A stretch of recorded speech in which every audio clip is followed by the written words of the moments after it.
So hey guys, welcome back to my YouTube channel. So today in this video we are going to discuss about strength of material, which is an engineering mechanical field subject. So let's start with SOM. So if I'm talking about SOM, that is the strength of material. It means the study of different types of bodies, yeah, we can say different types of parts of any design and structure.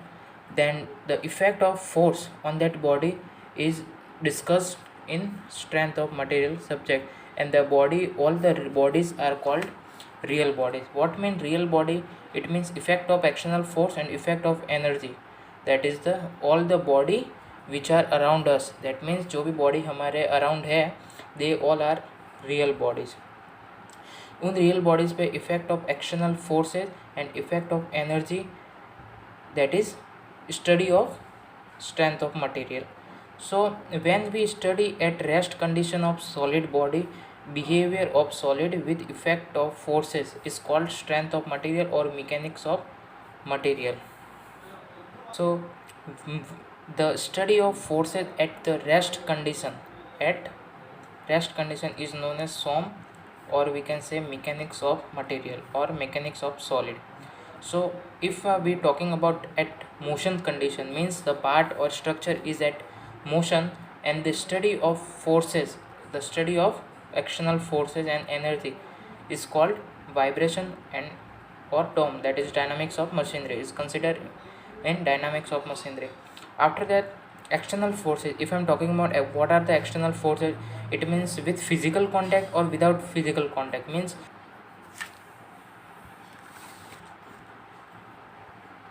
effect of forces can change shape and size of and state of motion. Means किसी भी body पे force लगाने पर उसका shape change हो सकता है, उसका शेप भी चेंज हो. It means the body can get deform. So में we can not state, means जो स्ट्रेंथ ऑफ मटेरियल में अपना जो बॉडी होगा is always fixed condition. The body is always fixed condition, वो मूव नहीं कर सकता. Now the condition of the static equilibrium, means fixed condition कौन सी होगी. अगर कोई बॉडी फिक्स्ड कंडीशन में, तो उसके लिए अपन क्या बोल सकते हैं कि that is the all the forces, जो भी फोर्सेज होंगे, they all the forces in X direction, Y direction and Z direction zero होना चाहिए. Along that all the movement regarding x direction, y direction should be 0. If both the condition are satisfied, then we can say the part or the structure is in static equilibrium. The structure is in static equilibrium. So effect of forces के कारण क्या हो सकता है कि body में elongation आ सकता है. इलोंगेशन मीन्स लेंथ में चेंज हो जाए. सिंपल, नो ज़्यादा tricky. Elongation means deformation along the axial direction, उसकी लेंथ में चेंजेस आता है, that is the elongation.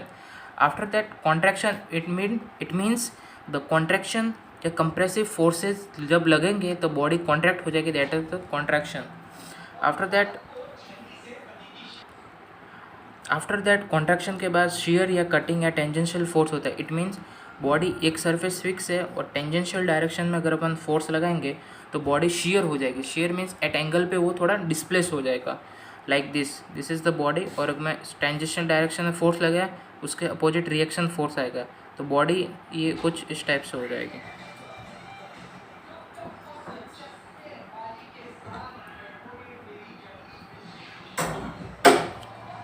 Okay, so next is a bending force. Bending force means अगर कोई बॉडी है, उसको दो डायरेक्शन से अगर रिएक्शन फोर्स मिल रहा है और उसके परपेंडिकुलर डायरेक्शन में अगर अपन एक एक्सटर्नल फोर्स लगाए, तो वो बॉडी इस टाइप में डिफॉर्म या वी कैन से बेंड हो जाएगी. That is a simple bending force.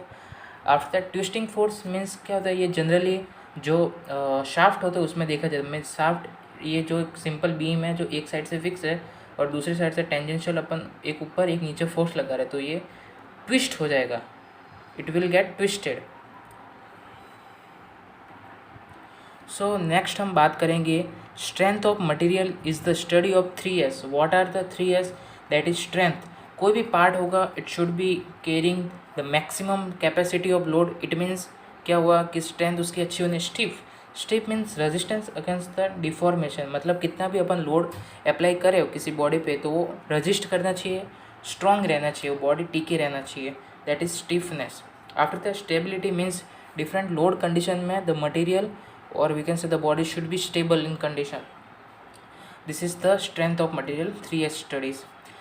So we have next stress and strain. Simple, what is stress? Stress means resisting force per unit area is called stress. Simple as stress. It means force upon original area is called original area. It means जब भी हम किसी भी quantity को उसके original area से divide करें तो उसका मतलब वो इंजीनियरिंग स्ट्रेस होगा और स्ट्रेन के टर्म में इंजीनियरिंग स्ट्रेन होगा.